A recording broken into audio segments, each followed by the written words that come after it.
The Solenoid Magnetic Field Interactive Calculator helps you determine magnetic field strength and other critical parameters for solenoid design. Let me walk you through the input fields. First, there's a calculation mode dropdown with 6 options. Calculate magnetic field from coil parameters, calculate required current from desired field, calculate number of turns from desired field, calculate solenoid length from desired field, calculate field at distance outside solenoid, and calculate field in ferromagnetic core. For this demonstration, I'm using calculate magnetic field from coil parameters.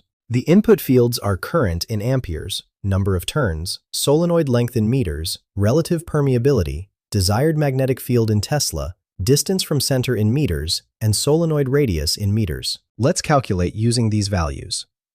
Current equals 2.5 amperes. Number of turns equals 500. Solenoid length equals 0.15 meters. And relative permeability equals 1. After clicking Calculate, here are our results. The primary result shows 1.0472 E-2 Tesla. Turn density is 3,333.33 turns per meter. Magnetomotive force equals 1,250.00 ampere turns. Field strength is 8,333.33 amperes per meter. The status indicates strong field, suitable for actuators and sensors. These results confirm your solenoid design meets requirements for typical actuator applications. Find the link in the description below.